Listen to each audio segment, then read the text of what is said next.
Nifty ফিফটিতে একটা trade নিয়েছিলাম 3 April 23,700 put option. এই ট্রেডটা স্টপ লস ছিল আমার মাত্র 5 পয়েন্টের, 5 থেকে 7 পয়েন্টের, এবং টার্গেট ছিল অ্যারাউন্ড 30 পয়েন্টস ইন প্রিমিয়াম। ওকে, তো এই ট্রেডটা এখনও রানিং চলছে, 182-তে চলছে। এটা নেওয়া ছিল 160-61-তে। এর আগে একটা কল অপশানের ট্রেডও নিয়েছিলাম, যেটা 1:5 রিস্ক রিওয়ার্ড ছিল, এটা 1:4 রিস্ক রিওয়ার্ড। দেখা যাক কী হয়। এখন এটা মোটামুটি 182-83-তেই ট্রেড করছে। তো যদি এখানে দেখাই নিফটি ফিফটি যদি চার্ট দেখাই, আমি এখান থেকে ট্রেডটা প্লেস করেছিলাম। এই ট্রেডটা এটা এখন রানিং। এর আগে একটা কল অপশানের ট্রেড নিয়েছিলাম, যেটা 1:5 রিস্ক রিওয়ার্ড ছিল।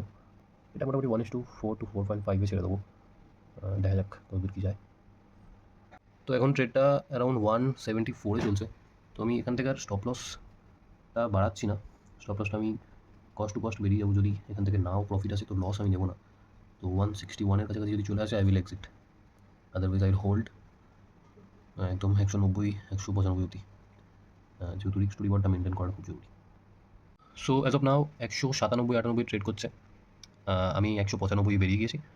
তো এখন আমি ট্রেডটা রানিং করছি না, ট্রেডটাকে আমি প্রফিট বুক করে নিয়েছি। আমার 1:4.5 রিস্ক টু রিওয়ার্ডে আমি এখানে বেরিয়ে গেছি। ওকে, এটা এখন চলছে অ্যারাউন্ড 195, 200-র কাছাকাছি হাই মেরেছিল।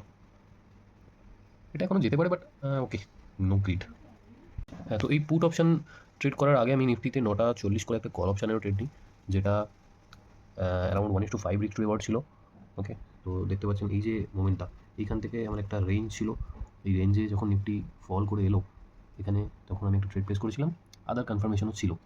তো তারপরে এখানে একটা 1:5 রিস্ক টু রিওয়ার্ড 1:6 পয়েন্ট, এবং আমি 1:5-এ ছেড়ে দিয়েছিলাম। তো সেই ট্রেডটাও নিয়েছিলাম। এখানে প্রিমিয়াম চলছিল তখন 180, তখন আমি ট্রেডটা প্লেস করি অ্যান্ড প্রায় 260-65-তে ছেড়েছিলাম। তো যেটা মেন ব্যাপার সেটা হচ্ছে risk to reward. Risk to reward